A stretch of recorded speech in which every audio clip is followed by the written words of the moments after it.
Hello, good evening. Thank you all for coming to the Primrose Hill CBD Entrepreneurs event. My name is Peter. I'm a local resident of Primrose Hill. We run these events on a monthly basis. It's all about community and supporting the entrepreneurs and startups. I also write a column in On the Hill magazine, which is a local magazine we do, and I interview many people. And I realized there are more than 6 CBD entrepreneurs in this tiny village, and I just wanted to kind of get them all together on a panel. So tonight we're going to hear from some of them. Unfortunately, Paul didn't manage to come, but sorry for the delay. I would like to give the floor to Lorna, who is our chair. She's also part of this organization, so yeah, she's going to tell you more. Lorna, please. Good evening, everyone. Thank you all for coming on a Saturday evening. I assume everyone's got Strictly on record, yeah? So I'm Lorna. I chaired the last Magic Village Entrepreneurs panel, which was on female founders. And so when Peter said that tonight was on CBD, I was like, oh my god, that's like so niche. And I have to laugh at myself because I even told them to remove the word marijuana from the Facebook group because I thought that would really put people off. Since then, I have had my eyes completely opened. I've seen it on social media, I've seen it in the press, it's on the side of my favourite magazine, it's being sold in the Primrose Hill local shop. And I'm just like, what is wrong with me that I didn't realise that this was such a booming industry? So I work for a company called Enterprise Nation. We help people start and grow their own businesses. And yes, we've seen lots of wellness businesses form, but CBD I think is just a little nugget that's just going to go absolutely mainstream. So I'm so excited that you've all joined me here this evening. We're going to be interviewing these entrepreneurs to find out all about their brands and how they are establishing themselves in what is, you know, quite a new kind of brand, a new product. So if you wouldn't mind starting to introduce yourself, say who you are, what your brand is. Okay, I'm Jasmine. I run Ohana CBD, which is a wellness brand, and we focus on all natural plant-based vegan skincare. Each of our products is infused with quite a high dose of CBD. And yeah, it's good for loads of different things. I think a lot of people kind of use it for skin ailments. I personally got into this because I have an autoimmune disease, so I actually medicate with it myself as well. And yeah, that's me and my brand. Thank you. Hi everyone, I'm Shiona and I'm co-founder alongside my partner Jason of Graces London, which is a CBD skincare and wellbeing brand. So we set the business up in 2016 on the back of and in honour of my dad, who I spent a lot, over 10 years of cannabis research. He had quite a rare, rapid form of multiple sclerosis and was the form of many trials here in the UK. He passed away in 2014, and since then they legalised CBD in this country, and I was able to put my 10 years of research into practice and create a product which I'm extremely proud of and hope to tell you about it today. So thank you. Hi everybody, my name's James, partner with Meg over there, and together we have various oils and tinctures for pre and menopausal women. It helps with everything from anxiety to hot legs at night time, any kind of aches and pains, and we just give a bit of control back to people who are going through the challenges that present themselves with menopause. So we have a lovely website and lovely products on there. Again, anything from oils that you put under your tongue, creams or sprays that you put on your legs at night time to help give a better night's sleep. So it's myself and Meg for Naturally Pure, the emblem. Hi everyone, I'm Jimmy. I'm the elephant in the room, as I'm not a CBD entrepreneur. I run a marketing agency called Unbox London, and I'm here more to talk and ask questions around the trends in the CBD and also the holistic wellness market that's rapidly growing, and just to explore that a bit further. I'm Max, hi, I'm from Sidechain. We're a blockchain CBD startup. It's basically a data analytical platform showing what exactly is in every product up to local level, entrepreneurs, flavonoids, return. Nice. Thank you very much. Just to make sure that everyone here this evening gets the most out of it, I just want to find out a little bit about who's in the room. So, hands up if you feel like you know like a fair bit about CBD and you don't need much education. Okay, that's good. So it's not just me. Wonderful. Okay. Who's keen to start a CBD related business? Okay. And other people are just generally interested in entrepreneurship, I imagine. And an investor. Oh, nice. We'll have them pitching later. Wonderful. Okay. So tonight it's about two things: to educate you all about CBD and whether you feel like as a consumer it's something that you might want to try. But two, to inspire and inform you guys about entrepreneurship. Cool. Okay. So first off, who wants to basically just inform the room about like, what buzz is about in terms of CBD? Like, why is this becoming so mainstream? Yes, do so. So CBD is a non-controlled substance in the UK. It's the second most abundant cannabinoid that's found in the cannabis and hemp plant. And I think that the work that's been done behind the scenes in the last couple of years for it to be legalised has been run quite heavily by Paul Birch, the guy who's supposed to be here. He runs a drug reform think tank, basically, who are behind the Callie Blackwell campaign that was happening to get her son the legalised CBD, basically, for the infancy epilepsy that he had. So the infancy epilepsy has been a big driver into getting CBD legalised in the UK. The UK are the biggest manufacturers for medical cannabis in the entire world. We export more than any other company does. So I think from a UK standpoint, with that happening here and with just the onslaught of medical cannabis stories that have been coming up in the newspapers, I think that's been one of the reasons as to why the driver behind CBD becoming such a big thing here, and definitely as well the states recreationally legal in 9 states and medicinally in 29 as well. The proof is kind of out there and the scientific evidence has been growing really strongly over the last couple of 2 years. And I think with the wellbeing industry growing as well, it's kind of tied hand in hand and has grown out of that basically. I think social media is a massive part of this. The UK is such a small fish in a great big pond, but we can all see what's happening in other countries. I mean, myself looking after my dad for so many years, I was already looking into cannabis research back in 2012 before it was even legalised in this country. So I was lucky enough to follow the story of the parents that worked very, very hard to bring it to the Houses of Parliament that, hang on a minute, we can see children in America being helped with their seizures of epilepsy, and it just didn't seem fair to them, and quite rightly so. So they put a lot of pressure on the government, and like Jazz said, with Paul Birch and what he did, but there were so many other people out there fighting the same fight. I think the great thing now is with social media, we can see it all happening, and it gets people asking questions. It's like, hang on a minute, we're here in the UK on such this tiny little island, and then over in America they're using it for help with cancer. They're using it to help people die better in Sweden. It's actually, instead of giving morphine-based products at the end of people's life, cannabis actually even helps people in different forms, whether they're in the last stages of illness or whether they need to help them in the stages of illness. It was really difficult for me with Grace's London because I didn't set out to make a cosmetic, and I'm very vocal in saying that. My research was based in a substance that I knew had this therapeutic and healing effect to it. I think my naivety and stupidity came back in 2015 when I had 100 people saying it helped for this and it helped for that, and I'm like, that's amazing, let's tell the whole world about this. And then you find out that actually you can't say that.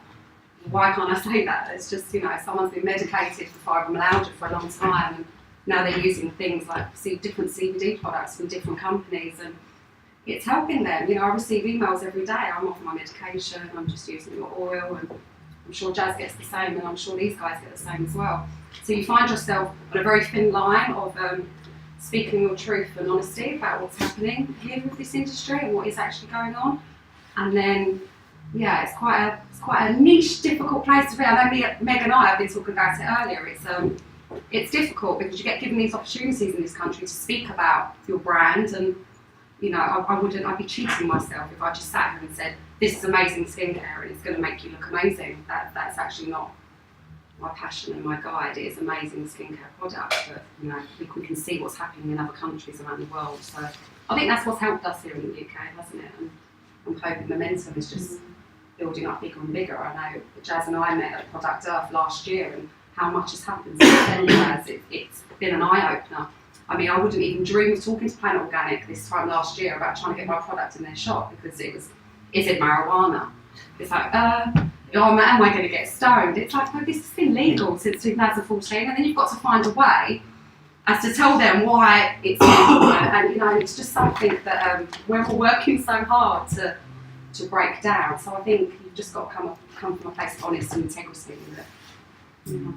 So, love social media that it is. Yeah. There's a lot of varied information out there, Yes. some credible, some not so Pros credible. and cons. How can, as a consumer, like myself and like some people here today, who don't know much about CBD, know what to trust and rely? A lot of people, the first conversation we have with them is they're looking at the global leader in the oil market is a company called Charlotte's Web. Mm-hmm. So a lot of people contact us and say, you know, can we buy the Charlotte's Web product? Unfortunately, it's not very available at the moment because of the problems the States are having with the export. So they go down the road of doing what we all do. We buy television, you look for Sony, or if you want, you trust the brand. So that's that normally gets a conversation going, and then we can then guide them on what products, what they actually want, what they're trying to achieve. We're not really allowed to. That's going to be your biggest challenge, is sharing information. Our hands are really tied. So we get around it by talking about other people's experiences. So as you go further and further and you meet more and more people, you get more and more feedback.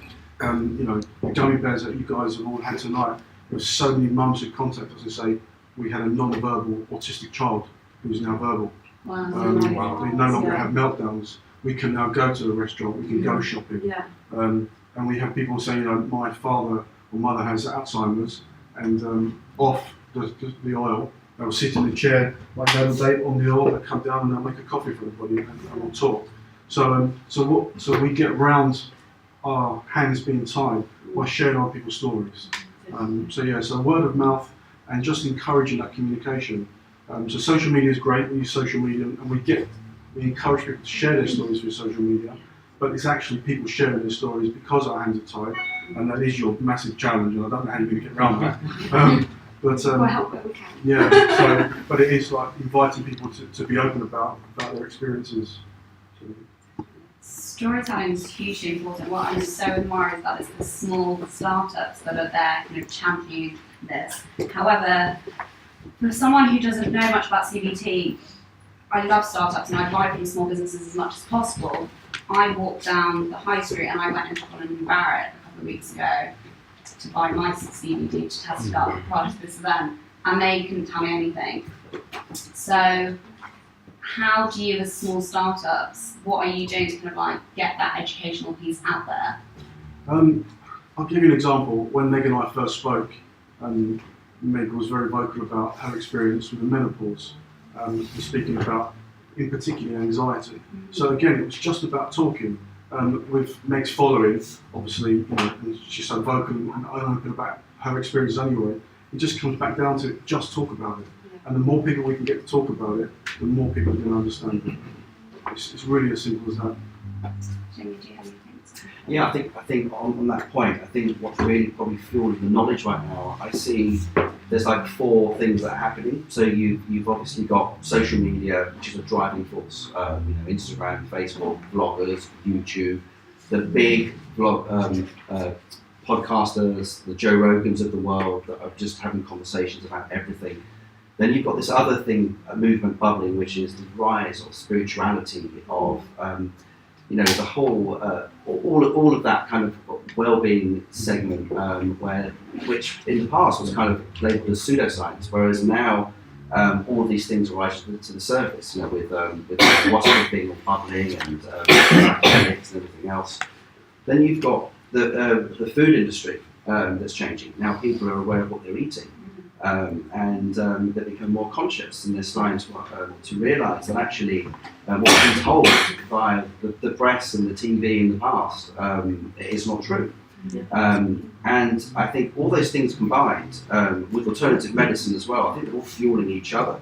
And I think storytelling coming from these micro communities that all exist, that are all helping each other, complementing each other, I think that really helps rise it all to the surface. And it's a shame Paul's not here tonight because he's been on this train for a while. He started his first campaign, which was cannabis is safer than alcohol. And I always laughed at that because I remember when I was really young and my father caught me smoking weed, and he said to me, "Why do you want to do that?" He said, "Why don't you just have a bottle of whiskey?" And I was like, how can he grew up in the 60s, he had a certain perception, but there's a lot of people that think like that. And I don't smoke anymore, but at the time, even as like a very young boy, I couldn't understand the logic behind that because I did drink as well, and I knew that wasn't the case. But I think it's just, I think, all these, like I say, all these different communities spreading their stories, as you mentioned, is the best form of advertising because people don't want to see the classic nonsense adverts that are dying anyway. It forces you to be very creative. Yeah, and on Holland and Barrett, really good. I don't offend anybody, but I don't really classify them in the same category as Planet Organic or Whole Foods. Yeah. They're a little bit different. They don't know too much about the business, apart from they always want to, if you do go in, they're more concerned about the points guard than about anything else. But I think it's an interesting space. But I think it's going to gain huge momentum and help the other alternative medicines out there, like Ayurveda and other things that have been around as well for thousands of years. It's not a new thing. Cannabis is not new. But I think all these different things, all these different things will fuel each other, and I think we're going to be in a very different space in a few years' time. Okay, so storytelling is a main contributor to this growing movement. What about government legislation, research? Can anyone tell me what's being done there to kind of help harness this? Sorry. So there's quite a bit of research that happens with GW Pharmaceuticals. The UK companies, they've got 2 drugs that were approved. One is Sativex for MS, and the other is Epidiolex, which is for infancy epilepsy and particularly Dravet syndrome, and that's got FDA approval in the States. But they also have like 5 other clinical trials running at the moment as well. So they're looking into cancer, pain management, a couple autoimmune diseases. But they've got 5 running at the moment. Basically, most of them are cancer related, but that is a really good source for clinical information. So I think, like we've discussed, it's really hard to get really good, solid information. And do you, as a small brand, tap into that information to help kind of tweak your kind of product and your positioning as a brand, or are you just out there just doing it? I personally have, because I used to work with GW as a client, and they've got in the pharmacovigilance team, they've had dermatologists before, so that's really helped me personally with my brand. I don't know if anyone else does anything like that, but there are a lot of clinical research and studies and trials out there. I think that has been really helpful for me to make sure that I understand it to the best of my ability, because obviously, I don't come from a scientific background. I kind of have to go to scientists for that information, but to make sure that I can understand it, they're the sort of places that I'll look for, and to look to Israel and the studies that they've been doing, and places that are really harnessing like actual clinical trials. So I think it's really important that there's a lot of misinformation out there. Absolutely. And there's a lot of grey areas. I think actually going to the science of it is the most key important thing, and making sure that we as business owners, making sure that we understand that as well. Yeah. Definitely, and I think the last year the CBD research has just sped up so quickly. Before it was really far and few between of the research that you could find. We always look to Madrid and Spain, and there's so much happening in Germany, and there's so many clinical trials everywhere. And travelling in Europe has been amazing for us as a brand. Like we went to Prague and go to Barcelona and just seeing what's actually happening not in the UK.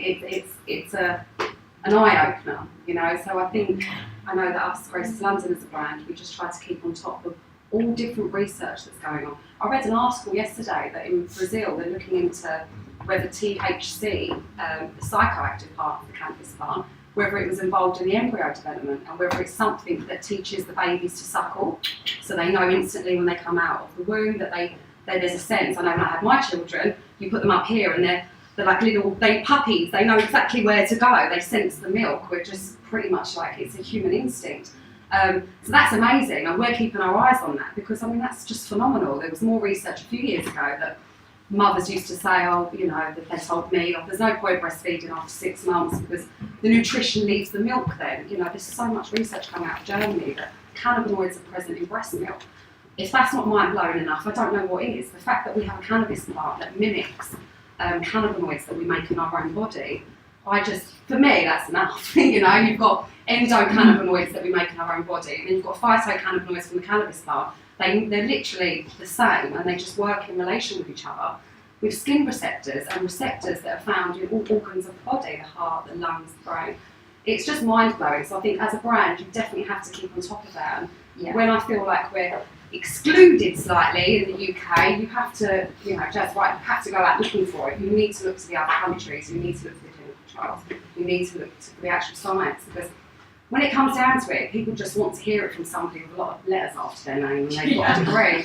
Let's be honest, you know, I was expelled from school at 15, but it doesn't mean that I haven't got the intelligence of what's going on, you know? So I think... Although I can tell you know a lot about it. It's literally, my passion years ago was trying to keep my dad alive and look at what was the best thing out there and what the government doing, what the UK doing, and all of my research led me to other countries. It led me not here, you know? And when they legalised CBD in 2014, it was amazing. But like Jazz said, you know, it's been a hard struggle, you know, we rely on science everywhere else but the UK, and we rely on customers' testimonials and their feedback and what they bring to the table, you know, and it's grateful and a blessing every day when you get a message from someone saying, I've used your oil, I've used your balm, and this happened. And I'm like, oh my God, I don't even know it works for that. Like, thank you so much, you know, like that's amazing. And it just, so I think it's, Are you able to, because I'm just learning kind of what you can and can't do, are you able to share those testimonials? Yes. You are, you okay. are, yes. So customer testimonials you can share, but you as But we cannot say if you take the product, it will happen for you too. Okay. So we cannot say it have the same effect. What we do is when people do ask us, we seem to be in a position where we have to verify. So people come to us just sometimes for advice, and they teach on the edge, and they've got a moral sort of hill to climb because it's cannabis, and so first of all we've got to help them get over that. And we generally use the World Health Organization. They have a report, and they keep updating that report, and it's readily available online as well. It's really easy to find it. And they list, I think there's about 10 conditions that they make comments on. And they make some very, very safe comments about, a lot of people say, you know, am I going to get high, am I going to get addicted, am I going to be reliant?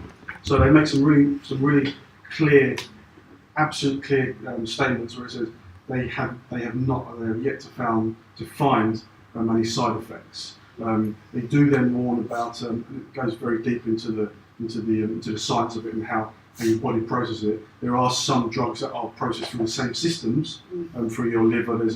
It's called the P450 system. So there are some very technical things that they allude to, which is something that you're going to have to go off and have a look at on different levels. But they keep it quite high and quite nice and fluffy, and they make some good statements.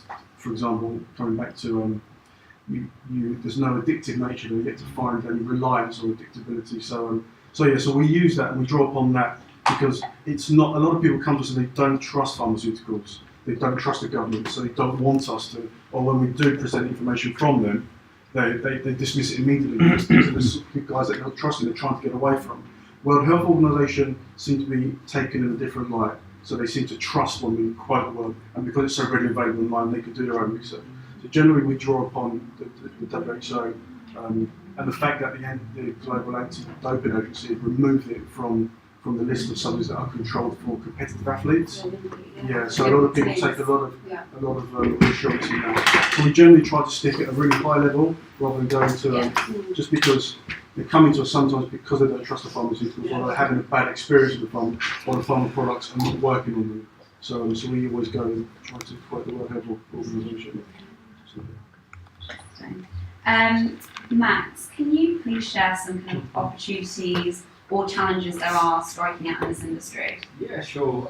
So the main sort of ones we're seeing on a daily basis is people don't know what they're taking. Yeah. Really, they don't know what the product's made of, what that was, what kind of molecule, and more the reason why they're taking it. Why it works for them. So one thing we're trying to do at SideChain is actually get all those products analysed on a chemical level, so you know exactly what you're taking for what reason.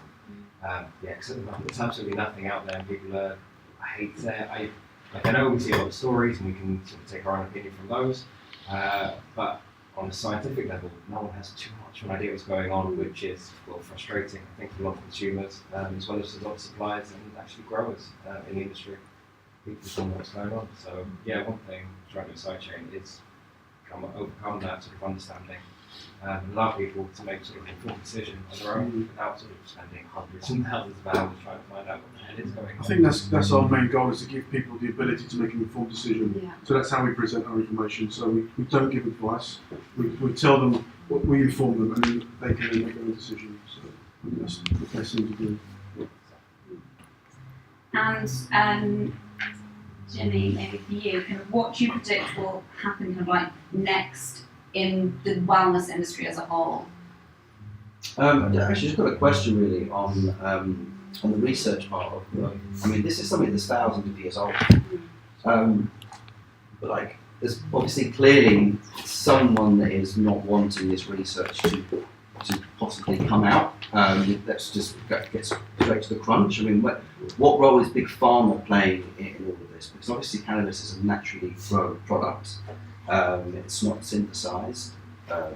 So I'm just curious in terms of how the reaction has been from the pharmaceutical industry with regards to the growth in CBD and cannabis interest as a whole.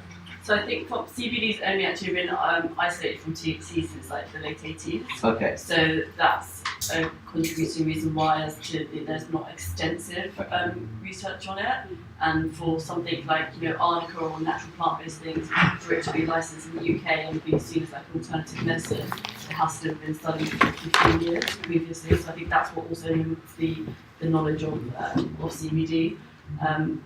And Big Pharma are starting to get into it, and they're starting to relook at it now because obviously they're going to have no choice to. It's like Coca-Cola are getting Well, I was about to say, yeah, no, I think It's yeah. like Wrigley's and probably to chewing gum, and then you've got, Coca-Cola.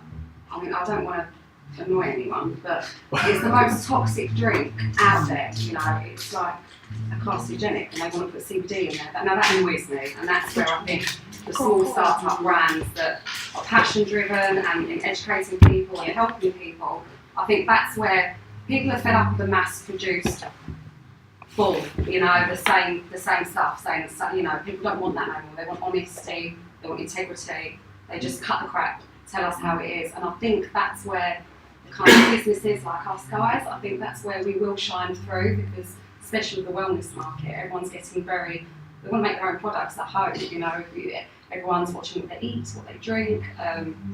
I was woken up to, the amount of toxic metals that are in food and drink.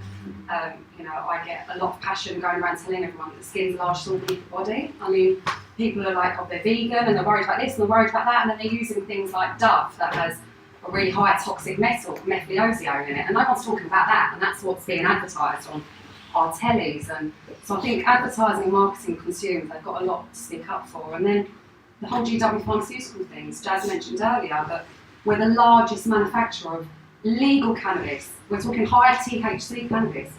Let that sink in, people. It's a massive world with a tiny little UK that won't allow us to talk about certain elements of what CBD is helping with people. Yet they've been growing it in Kent since 1999. My dad was offered high THC in 2000.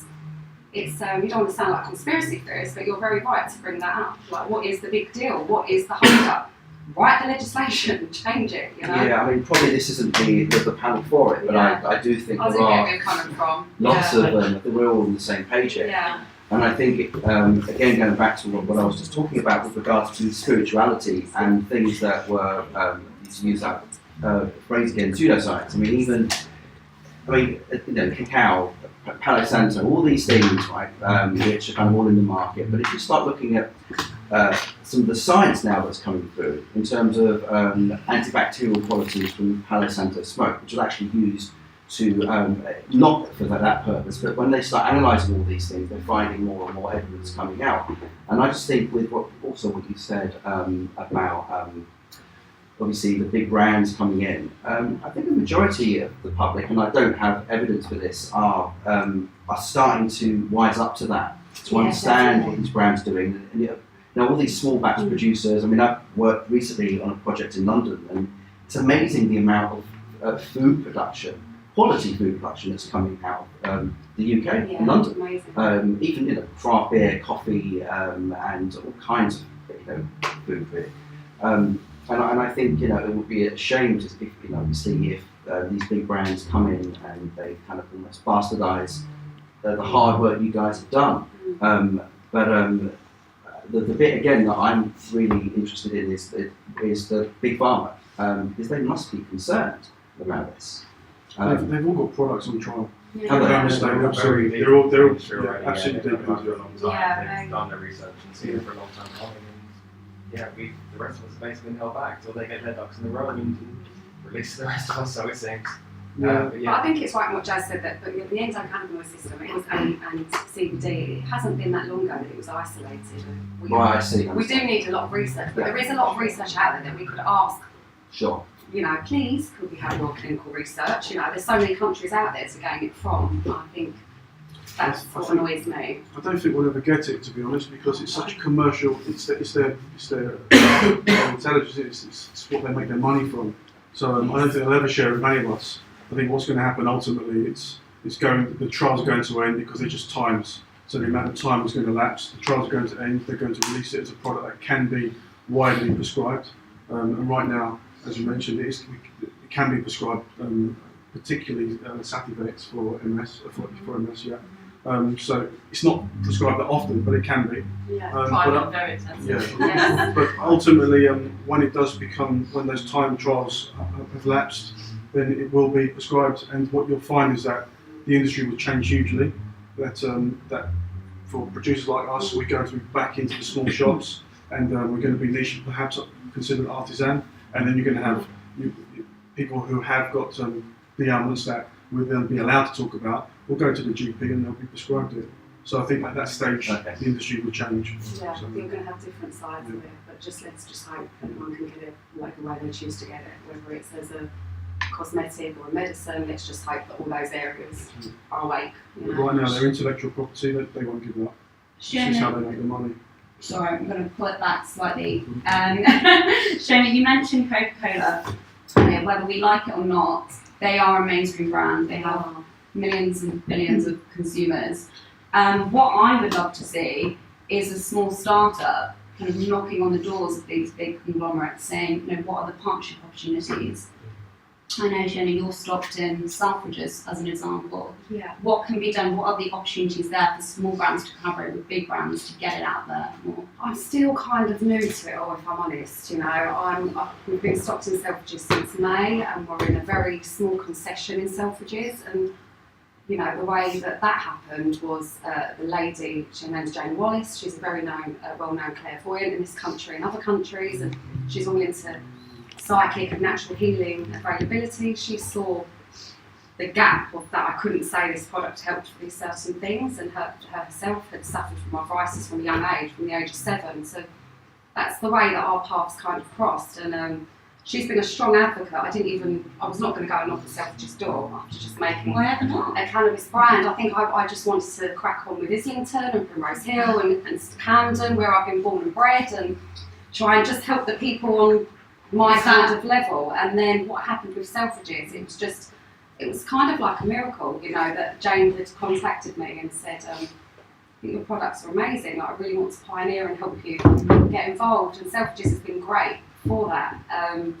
But then I don't want one type of person getting this. This needs to be available everywhere. So we do our pop-ups in Camden Lock, and we go to Fulham, we go to Greenwich, we go where we can. But Now that you're in Selfridges, would you have the confidence to go knocking on other? I think it would, yeah. And I remember 18 months ago trying to talk to Whole Foods and people, and it was just like, they just thought I was crazy. But you now know? maybe not so much. It's like, are you stoned on the phone? You want us to sell cannabis, you know? So 2 years ago, that is what it was like, and now it's people contacting us. So it's phenomenal. But I think you just need to just try and get it out to as many. We're open to working with everyone and anyone. I think we just want to spread the knowledge, you know. We don't make tinctures, but I'll make sure that people go and get it from this one, CBD Brothers. So it's CBD drops under your tongue. Okay. So we've been working on our formula for a very long time. But if people come to me, I'm not going to not send them to another brand. It's like, I just want people to get CBD. Yeah. You know, whatever way you want to do it, you do it that way. So it is a fairly collaborative industry. I think so. I think we're stronger in numbers, you know, and this is a niche industry. There isn't an Trying to industry. see some partnerships forming tonight. We could do, yes, already. We've already had chats, haven't we? But I think that's what it is. I think it's the people that are important in the industry, of just honesty, integrity, and keeping together. And when we'll sing from the same page, someone surely has to listen. And I think that will have a knock-on effect in terms of your sales as well. If we have a confidence as a consumer that you kind of know what you're talking about, I think then the floodgates will open. You've got to have everything. I mean, you've got to have all the honesty in your story, then you've got to have the scientific background, then you need to have the data analysis of your products. There's no point you saying you've got the highest concentrate CBD and you haven't got it tested. You know, people need to see that, they need to know that. In the last 6 months, you've got two labs that are now in the UK that actually do cannabinoid testing. We didn't have that before.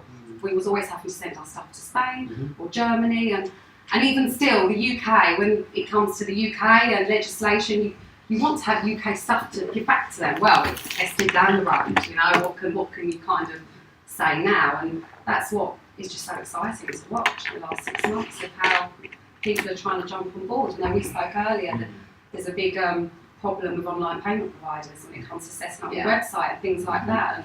And people are like, you told me your website was ready 6 months ago. I was like, my website's been up, it's been shut down, it's now been closed for a while I work on it because So Amazon, eBay, can you Facebook advertise? not really. So we had our products on Amazon. We successfully lasted 72 hours. I think that's probably the longest UK brand has lasted on Amazon when it comes to CBD.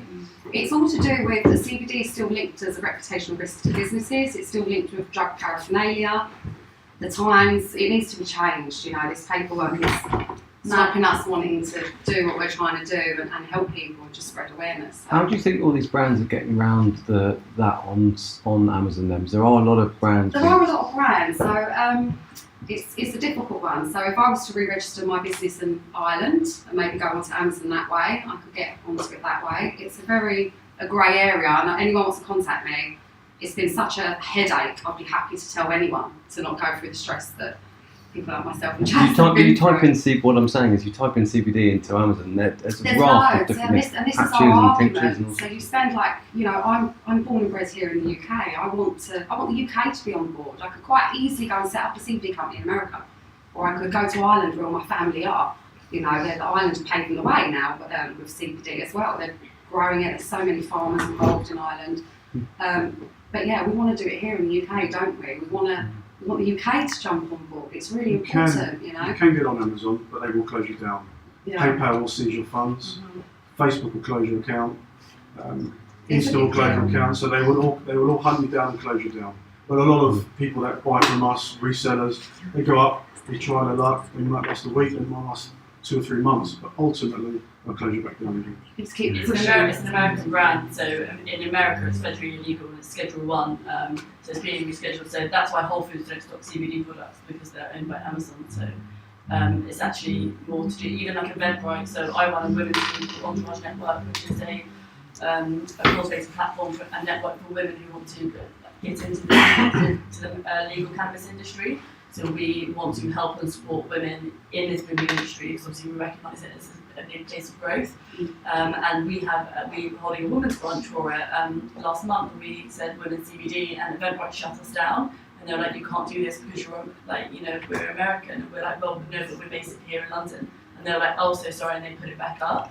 So a lot of it to do with, and even with the banking side of things, a lot of it's to do with how much interaction that individual company has with America because it's federally illegal. Max, what That's can why, small brands do Yeah, to I was improve about that? to say I found it with so many different CBD brands where they are having issues with payment. yourself, and that's something Sidechain plans to sort of help overcome and fix, by giving you guys sort of a real platform dedicated to you. Where we're not shutting you down, where we want to promote you, and at the same time being able to sort of those payment systems. We want to be ideally the tech guys for you guys. In a lot of senses, if there's an issue you need sort of new ways, going about it, we will have the ability. Well, there's definitely a We see market the there need for it. Exactly, the need in the industry. Yeah. Like I said before, we just shot something. It's amazing, no one else has done it. So There are some organisations that will support, but ultimately they've got to pay the funds into your bank. for sure. So if your bank finds out Yeah. you're trading CBD, Then as yeah. primary, so we own other businesses, so we have cafes, and we have the contactless payment systems that are provided to us. These are MasterCard by WorldPay. WorldPay, we just recently applied for an upgrade on the devices, and WorldPay done some kind of research, found that one telephone number related to one of our cafes is listed on one of our CBD stores, and refused our upgrade. In a cafe, It's nothing to do with It's CBD. like MI6 or how do they know? So you've really got to choose how you communicate, how you tie your business together, the association, and who you initially or end up being with in terms of relationship. You've got to find a processing partner who's got offshore accounts at the moment. I don't think there's anyone in the UK. And that's fine, and they exist, and they're quite easy to find, exist. but they've still got to pay the money into your bank in the UK. Yeah. They're very expensive. We thought it was easy as that, and it's just not. No, I've done it though. Yeah. It's done. It's Done not it. too difficult. I can share the details with So you. we lasted, I think, a week. We've been shut down like 4 times. Is it? Yeah, we found one in the Netherlands, I think they're based now, and since then it's been absolutely fine. The only problem is that they're just like extremely expensive, but it's the only thing that we found that actually works. I have to pay a high premium. Yeah. Yeah. We've spent the last 3 months talking to my bank, which is Lloyd's, and just kept going back and back and back and trying to push them to just take us on as a dummy run. You're never. How are you ever going to know if this is going to work if you're not going to take someone on? And I had everything crossed, but no, that didn't happen. But they tell me that Barclays have said they're going to change their policy June next year. Lloyd's say they're going to change March next year. So Can't wait till then. let's see. We can't wait till then, no. But so let's see what does happen. So I'm hoping anyone that does want to get into the industry next year, hopefully, it will be so much easier for them. And they won't have to go through all the grey areas of ducking and diving and jumping hoops and through flames and you name it. So I think we've done it. Twice. Yeah. It sounds so hypocritical, given that we are the biggest exporters.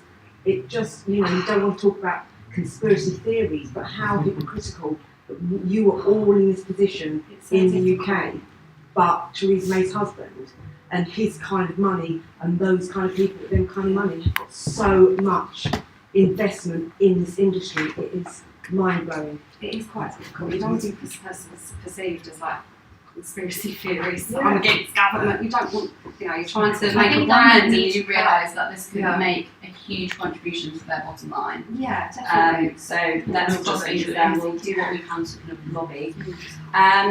Okay, so 1 in 4 of us experience a mental health issue each year. Is CBD the answer to this crisis? It's probably not the answer, because the answer is to find out what's causing that. But certainly people who are suffering, they find great help from CBD.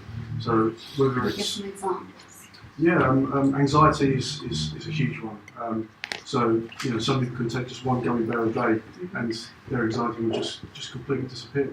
Some people need to take a lot more. Your temperature on your tongue, and anxiety will completely And disappear. how would someone know how many gummy bears to take, not take? You don't, unfortunately, because for some people you can spray it in your face and it will act immediately.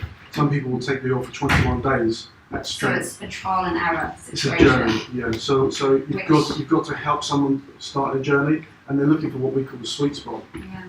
And what they do is you can either start off, if it's going to be a budget-driven thing, then they usually start off at a low dose and then build up. If it's not a budget-driven thing, then they can afford to. They go on a high dose, find their sweet spot, and then reduce the amount down, and so they can start to consider money. But there is a relatively scientific way of doing it that's out there and widely used, and that is a milligram per weight. So you weigh yourself with every 1 pound you weigh. The problem is, if you have a mental health issue, you don't quite have the brain capacity to figure out dosage. Whereas if you go to the doctor, Yeah. they recommend X Well, amount of milligrams. you're coming right back to the problem we all have is our ability to communicate that. Yeah. For me, when someone phones or when someone asks, I just tell them.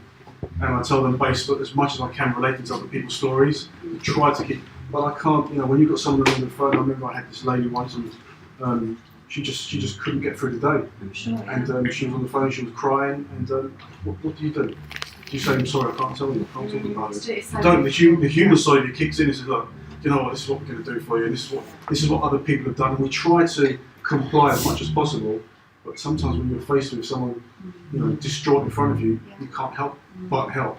So it comes back down to the same thing. Yeah, with mental health awareness, it's probably one of the biggest drivers people searching for the product, and it helps hugely across whether it's something that's come on temporarily through some kind of abuse, whether it's something that's going through biologically like the menopause, or whether it's something from stress, from lifestyle. It helps hugely. Anxiety and mental health is one of the big drivers people find in us. How do your products help with anxiety and depression? So our products are not directly linked to helping with anxiety and depression, because the most effective way to take it if you are suffering from severe anxiety or depression is to take it sublingually, because it's only going to, that's how it's going to really the cannabinoid system. You can use it in in your internal system, but I suppose to translate that a way that it could help is, for example, our lavender soothing balm. You can use that on the bottom of your feet when you're going to sleep, or you can use that on your hands as you're sleeping, just so you can have that smell of lavender. And it's also just part of a self-care ritual and self-care routine, and that's how I really use it for myself. Basically, is to make sure that I feel look like my best that I can every day. Taking the time out to use my face oils every day, or use the balm on my feet every day. I suppose that's how it kind of helps me from a mental perspective and balance. But skincare is definitely not the way forward if you're looking for an anxiety or a depression fix when it comes to CBD. Jimmy, you were mentioning kind of other remedies to kind of mental health issues outside of CBD. Do you want to touch on any of those? Or? I'm actually really fascinated by the gummy bear and the usage for anxiety. I mean, I'm not an expert at all in this field, and I've in the past I've always looked to Ayurveda and in terms of to take something, and yoga, meditation, that kind of thing. But I wasn't really aware too much about the anxiety aspects of it. And again, from personal experience, and I know this is not CBD, but I think a lot of people also have there's a lot in out there of people that have anxiety has been caused from use of cannabis, THC, not CBD. So I find that quite extraordinary, and I know that part of it, as that kind of emerges, because I'm very closely linked to quite a small yoga business, and I see a lot of the inquiries that come through. So not just people booking a class or a session, just inquiries, what people are saying and what the problems they're going through, and it's amazing, and to see how much is actually going on the surface. You think you've got all these young professionals and everything's going great. Their Instagram account, everything looks fantastic. But there's some real deep healing on many different levels that people need. So I'm really interested in this whole anxiety piece, because I personally have had anxiety many years ago. Comes and goes, but this is something that I think is very interesting in the market, which as the word spreads via stories and word of mouth, I think it's probably the most powerful way right now of marketing. Yeah. I think there's anxiety. I think that's completely due to an unregulated market. Yeah. Naturally, we get a sort of 50% THC, 50% CBD, whereas because the way it's been, completely underground, they try to jack up the THC as much as they can, so to speak, causing anxiety and other sort of schizophrenia and other stuff. I think that's what it is. You had 15-20 years ago, they wanted to re-evolve the plants to make it high THC, didn't they? They just wanted to dry times, and it can cause things like psychiatrisis and schizophrenia and paranoia. If you haven't got the CBD and THC ratios And it's education, it's just getting that out there in the market and people understanding it and getting around the loopholes. And I should imagine the kind of influencer space and the bloggers will be kind of driving this, right? Will drive because they can say what they want. Yeah, there's so many. I learned so much. I don't know about everyone else, but I learned so much from other people that are in the industry, and especially looking to Europe and America and what they're doing, and Canada. I mean, they've just completely legalised it. So I tend to look to influential men and women over there and what they're doing. I just hope one day that we can drive that kind of the same way here. But I mean, with yoga, we make our own cannabinoids when we practice yoga. You know, we've got 2 different forms of cannabinoids called andamines and 2-AG, and they're linked heavily with serotonin, which is the bliss molecule, which makes you happy again. Like, I think when we start looking into it that way, forget about CBD and cannabis, it's actually looking into the human systems of the body and work out how they relate to the endocannabinoid, and it all links back to cannabis. You know, you don't have to go cannabis in everyone's faces, just go to the, like yoga, you know. That's like, there was, trust me, I'm a doctor, it was on last week. I'm a singer-songwriter, I run a record label with my partner. If I am not able to sing, we have a home studio, and if I don't watch telly, I sing or I songwrite or I do poetry.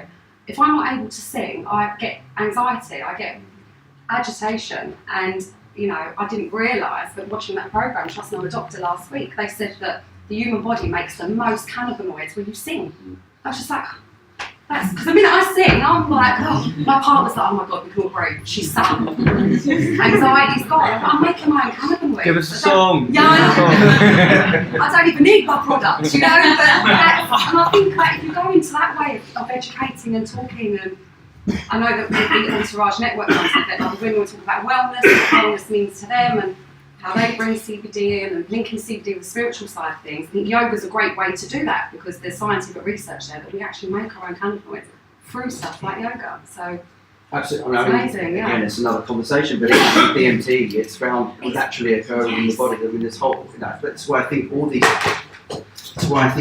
of these things coming to the surface will start reinforcing these different communities, and everything will rise, you know, more powerfully together, combined.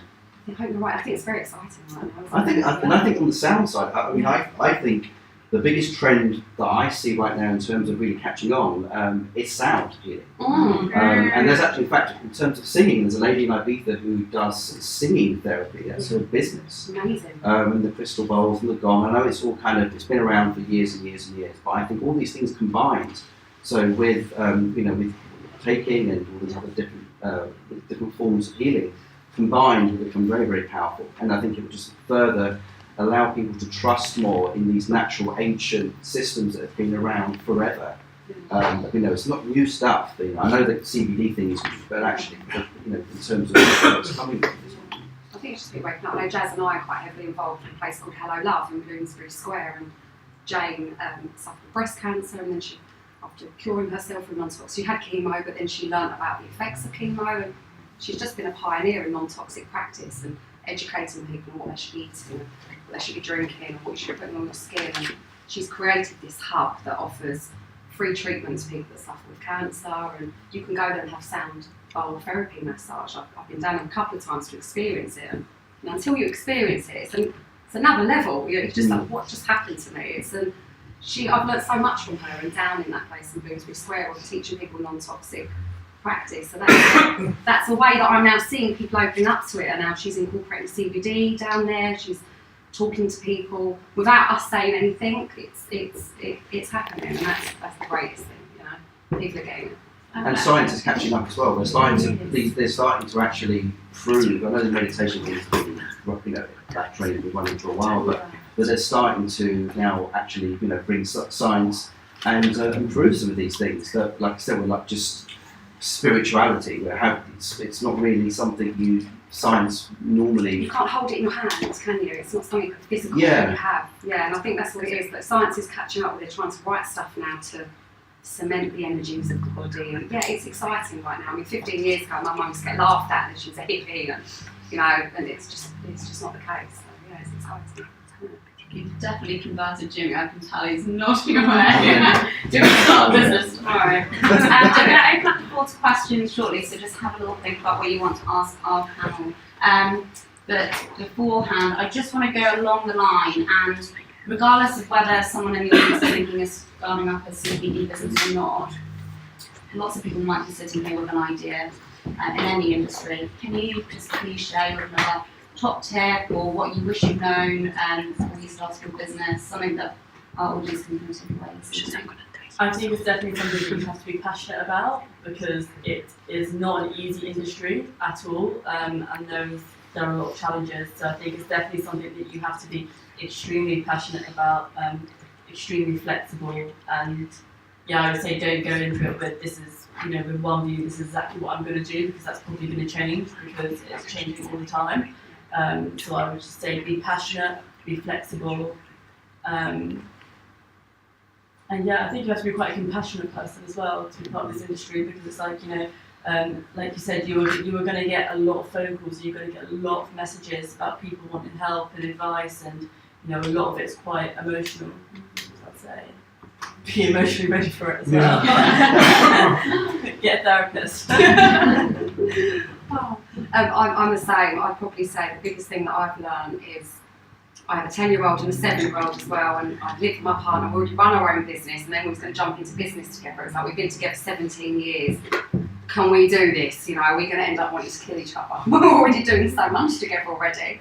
And I think I put a lot of stress and anxiety and pressure on myself in the beginning of, this is what I should be doing, I need to be out there, I've got to be networking, I should, 9 to 5, and actually, you have to measure your own success and what your own balance is. So, I might be working on computers 1 o'clock in the morning, but I was able to bring the kids to school, and I went for a run, and I had coffee with a friend. So I think the biggest thing I've learned is weigh up your own success of how you want to work. Because I used to look at other people and think, I'm not doing that. What am I doing here? Because I didn't have a clue about business in the beginning. I went for the love of it and on with the flow, So I find myself in quite a happy place right now. Just tell everyone, plan nothing. just go with the flow and just hope the universe helps you. Yeah, I think the amount of time you have to put in your own time, you must be willing to just completely dedicate yourself completely. But on the practical side, definitely the compliance, because you can work as hard as you can, get everything right, and all of a sudden you'll be closed down and you start from scratch again. So if you try to get the right product, so the quality of the product, because there's so much rubbish out there, the right product, and then the right platforms and the way to sell that product. From a practical perspective, we learned very early on, our first website had the word cannabis in there. Shut down, everything was closing. So we spent lots of time making it, doing all of our research, launching our brand, logos. If you guys have watched this before, all the costs and the time, all shut down. So, but because there was no one out there, it was very early on in its life cycle. So now we all know how to, not to call your product CBD cannabis.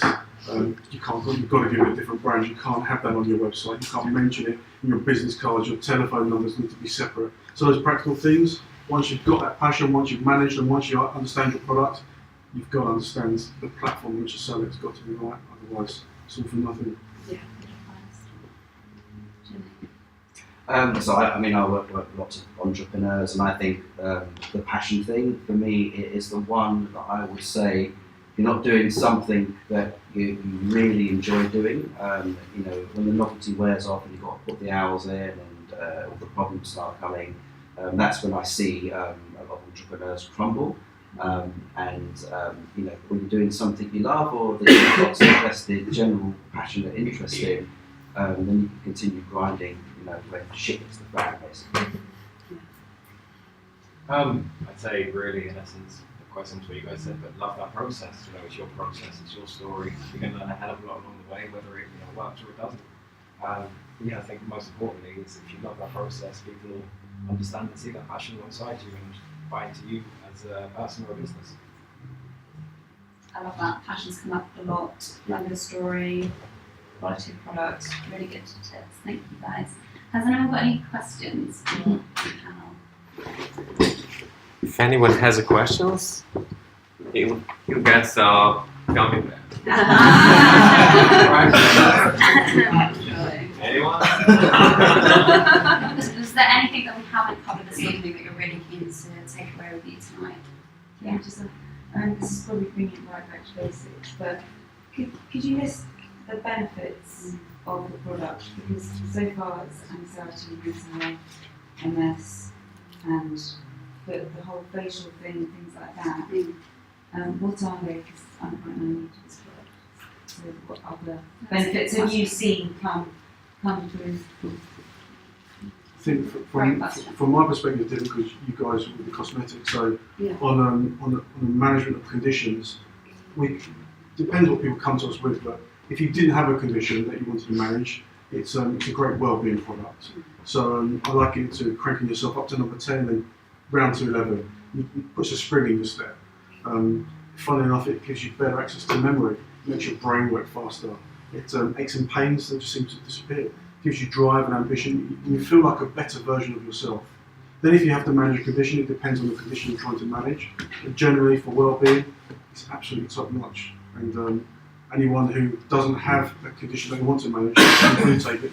And look at my clients, they just come back and say, my partner took it because of this. I kind of snuck some gummy bears, or I took some oil, and now I'm on it, and I love it. So in terms of managing which conditions, it's just endless. It really is endless. It's such an amazing, broad product that helps in so many ways. I mean, we have a lady who's perimenopause, and once a month she has very, very hot legs, and so she ends up moving her legs around the bed at night time, looking for the cold spots, and so it just wakes her up all night, and she has really just terrible quality of sleep. So we have a spray. She sprays on her legs, and she goes to sleep. Wow. Just so. We have people with Alzheimer's who take it and go from non-functioning to functioning. We have kids, with all kinds of elements. So we haven't yet seen any negative feedback or anyone come back who's come to us with a condition, irrespective of what that condition is, it didn't work. What it doesn't work for. It's like you need to list what it'd be small. So it's really hard to list it. We'll be here all night. Yeah, absolutely. Yeah, absolutely. I mean, we had a young lady. Her mum was taking it for the menopause, and she was doing her GCSEs this year.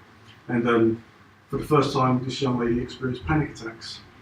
So her mum said, "Can we have some gummy bears for my daughter, please?" And it not only got her through her GCSEs, but it changed the way she lives her life. But her mum called us shortly afterwards, after the GCSE season finished. And she said, my daughter's come off it because she didn't like the version of herself that she'd become. I was like, okay, what does that mean? She said, well, she finds herself on a Saturday morning cleaning her room, coming hoovering, and then she's a lazy person, she wants to go back to being the lazy person again. Well, I think what's really interesting is cycling, we're trying to answer exactly your question, which cannabinoids work for, which sort of ailments, or, why does it work on the skin?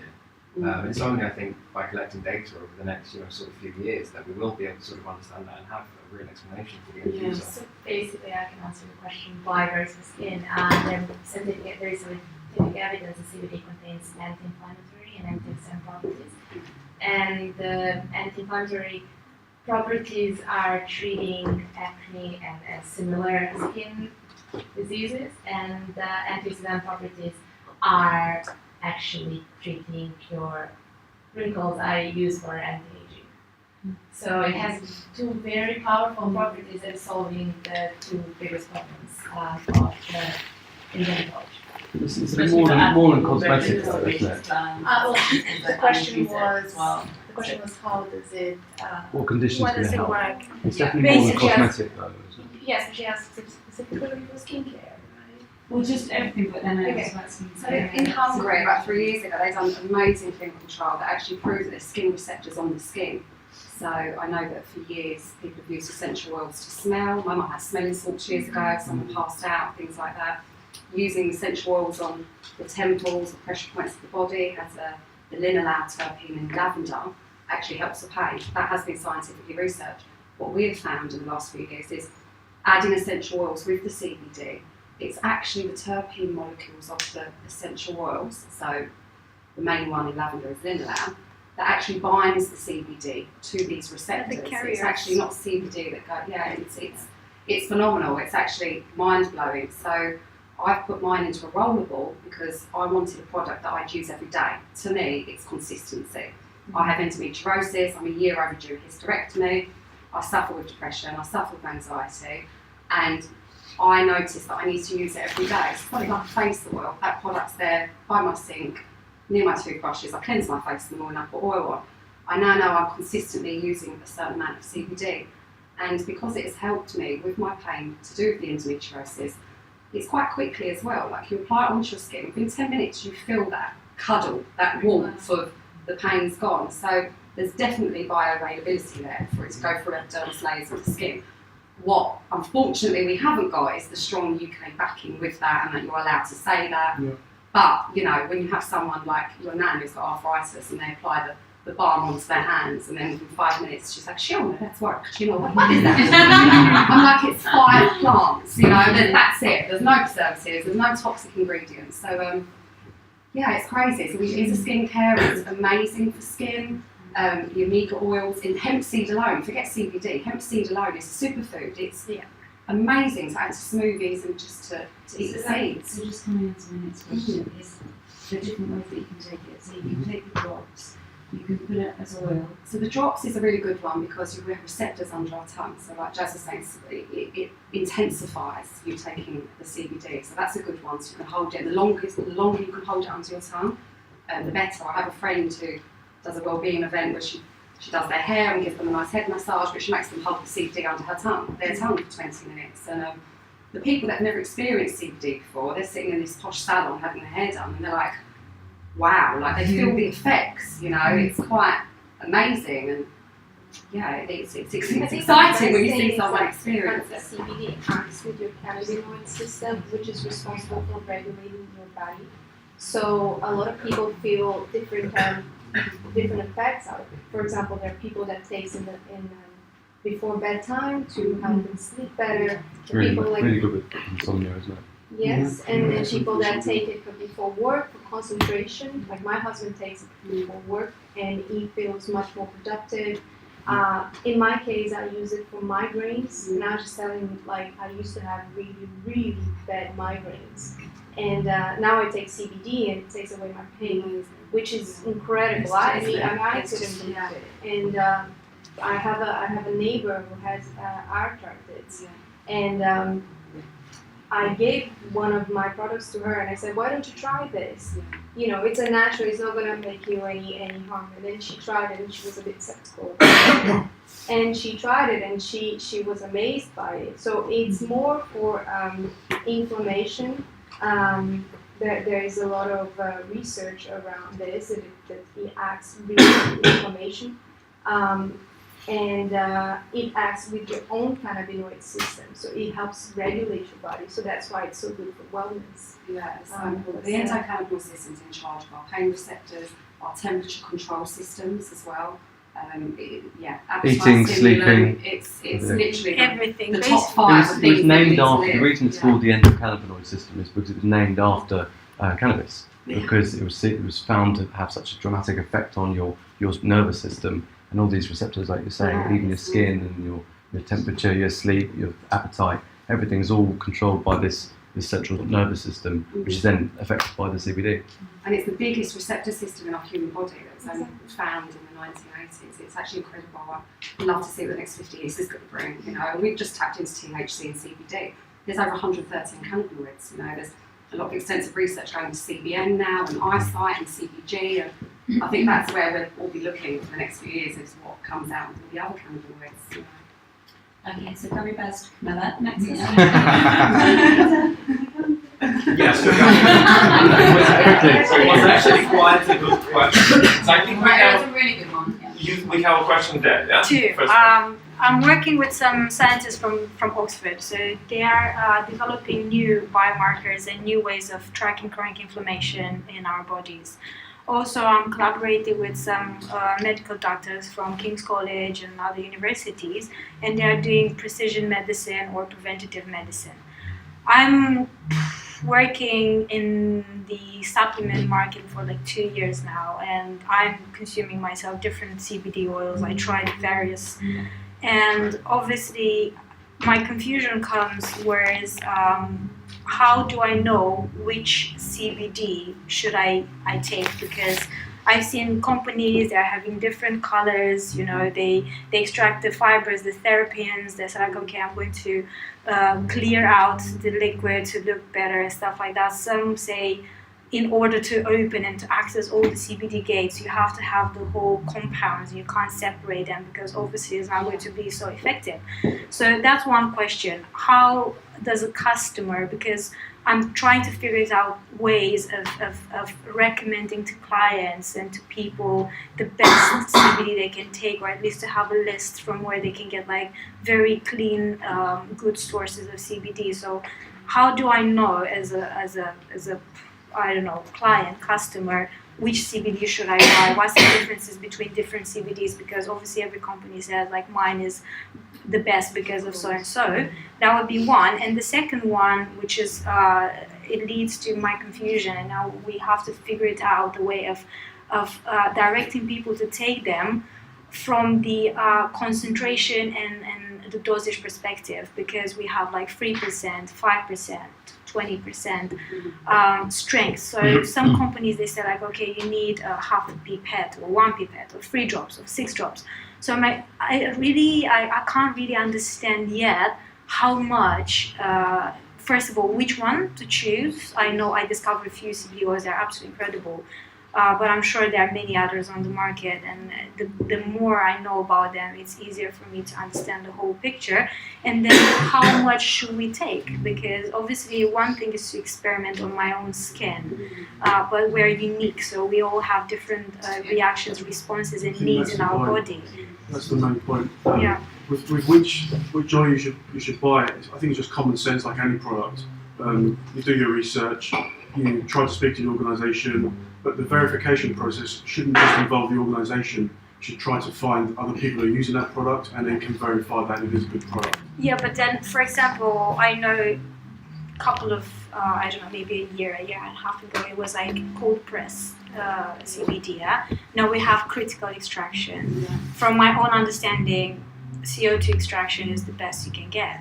So if somebody comes like, okay, I had really good results with cold press one, should I recommend people cold press only because I had some good feedbacks?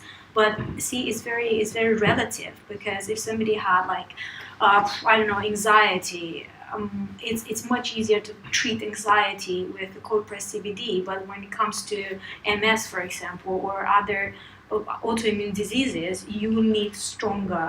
I think that's where it gets really difficult. So first of all, verify the product, and then you've got to make a decision and choose which product you go for. When it comes down to the condition, the strength, and the dosage, that is absolutely unique to each individual, and they have to start the journey. And you need to give them the ability to make an informed choice. And we always tell them, coming back to our 3 ways, you either start off low and then work your way up. You start off high, work your way down. Or use this 0.5 milligram per 1 pound you weigh scientific stake in the ground. You run that for 21 days, because some people, I told a story earlier about the lady who had the hot legs. Her daughter one day she's 23, she has migraines, intense migraines. And she's never been able to control them. So migraine comes on, she knows for 4 hours she's going to have to be in a dark room.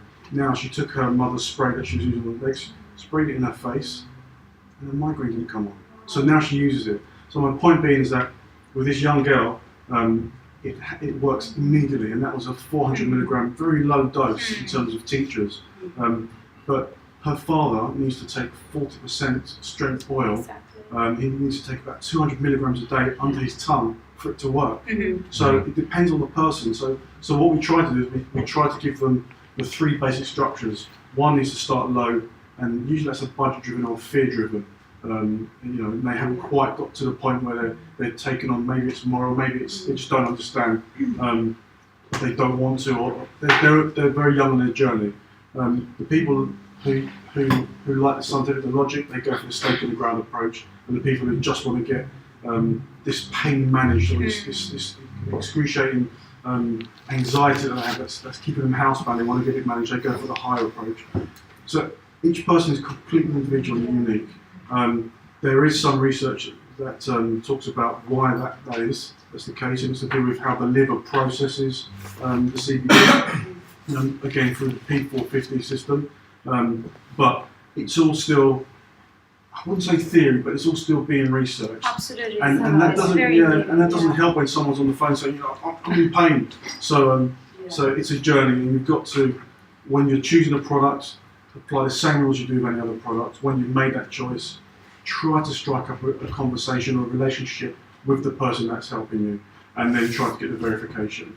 And then, unfortunately, you've just got to take the product, try to form a relationship where you have that support process. What we do is we tell people, mark down the three conditions, the three main symptoms of the conditions that you're trying to manage. Most of the time it's anxiety, pain and insomnia. Then the whole lot underneath that, we say to them, score quality of life out of 10 now what they are, and every 7 days for 21 days continue to do that. And then it gives you the ability to track back. And at the end of that 21-day period, you'll then know if the CBD strength that you're taking is correct and your dosage is correct. If you've met those goals, then that's great. If you haven't, then you need to look at perhaps increasing the dosage or increasing the strength. And again, we apply whether it's you come back for it from a budgetary perspective or whether it's managing the condition. So if an organisation can help you through that, and you can find other people online that have been through that process of the organisation, then that's a good place to start. Thank you. So we have a question, sorry. Oh, This lady here. Yeah, well, let's just keep going. Yeah, thanks. Really interesting conversation. When you describe your businesses, you talk about them almost as therapeutic companies rather than product-driven companies. Do you think, there are two questions associated with that. First of all, do you think in this regulatory environment they will necessarily remain small, therapeutically driven businesses? And if not, where does your vision for the future lie? Do you see potential for growth to turn it into something bigger down the road, or is that something you don't particularly want to do? That's a question for everybody, actually. I think there's definitely potential. This market, what we're seeing at the moment happen here in the UK, is really at the infancy stages. So if we follow, say, what's happened in America and what's happened in Canada, and even parts of Eastern Europe where they have much bigger brands, then I think we are really right at the beginning. So there is a lot of scope and a lot of room for all these companies to grow and for everyone's companies to grow alongside each other, just because the market is just not reached anywhere near its full potential. I think we were speaking earlier, it's under 10% of the population that use CBD in the UK at the moment. So that's doubling. But in 2017, it was 250,000 a year. Last year was 500,000 people. This year, I think we're going to go way over 1 million users. And this is just the iceberg, like the inception stages, like I said. So I think there's definitely room to grow. And like I said, it's really challenging being in this industry. So it forces you to be creative and it forces you to be different. I think that's going to make a lot of these brands stand out as they continue to grow and continue to kind of dominate their market space in whatever they're doing. Yeah, like I said earlier, I think once the farmers release their product, then it's going to change hugely. Until then, organisations like ourselves, we can bring the product to market and we can enjoy the growth and bringing our products and helping people. But once the GP is allowed to and frequently sign off on prescription, that'll change things. And then it'll go back down to the artisan producers like ourselves, and there's going to be some action in place. So who knows if we survive? We hope we do. I hope that answers your question. We have another question here. It wasn't really a question, it was more just sort of talking about what that lady mentioned. And I suppose it's kind of important for people to think about this as something that's actually natural. So when people say, what's the dosage I should take, that's coming from how doctors traditionally teach people or to fix people. So like you go to the chemist and buy some tablets and say, take these 2 tablets and that will be fine. We have to think about it very differently and think about it as it's a personal thing, not a mass market thing. And we talked about Coca-Cola and all those companies getting involved. That's where they're going to try to set what the rule is, what you should take. And it's actually to avoid all of that. Because if we're trying to mend ourselves, it has to be done on an individual basis. It can't be one thing fixes all. So Everybody's different. yeah, so everyone has to think about, if I am connecting with this thing, it's a connection between me and this thing naturally, and I'll try it and experience it and go on the journey to naturally get better, not sort of a rigid way of thinking. I have to take 40% really high strength just to manage some pains in my arms. We have a lady who has cancer and has 1 gummy bear a day, and it manages her chemo, and her antigens are down, her cancer antigens are down. So that's 1 gummy bear versus what I take just for pain. It's crazy. So we are all so different in how our bodies react to CBD. And I think CBD is what it's trying to do. It's trying to work with all the nervous system, hormonal system, it's trying to work with all the systems to create balance. That's what it's trying to do. So I suffered with a hyperthyroid tension. You know, I've got flare up of hormonal skin every month. What CBD does, it just tries to work with the endocrine system, because that's what's flaring up. That's why I've got skin issues, I've got pain issues. It could be someone like my nan, where she's got an anti-inflammatory thing with arthritis, which is to do with the immune system. So I think why it's different from everybody is because we're not all at the same balance individually. So you're so right in what you're saying. And then when you go back to pharmaceutical drugs, they're pretty much all start with a herb, you know? Yeah. I've got aloe vera on my windowsill, you know, if my children, I don't know, if I burnt myself with the eye or something, I'm going straight to that, you know.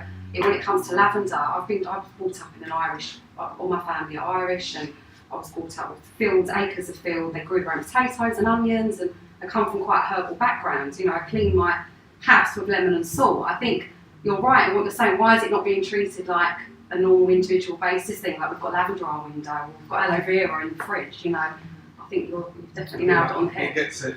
Yeah. When those companies get involved, it starts to get scary, It because does you're actually actually, going right, 'cause to it's change this fast. natural thing into something else. Yeah, and the amount of times people say to me, what is in this? What is in this? That's just, and I'm like, 5 ingredients. 5 ingredients, they're plants, I can name them all. You've got hemp seed, argan, almond, lavender, lemon, lemongrass and CBD. I think what they're looking for is those big words with the X's at the Yeah, beginning. they are. Then it sounds scientific. Yeah, I think that's what it is, but It's not science, it's no, nature. it's nature, and that's it. Yeah, I think that's what we're all. Maybe the last questions we can take, and then.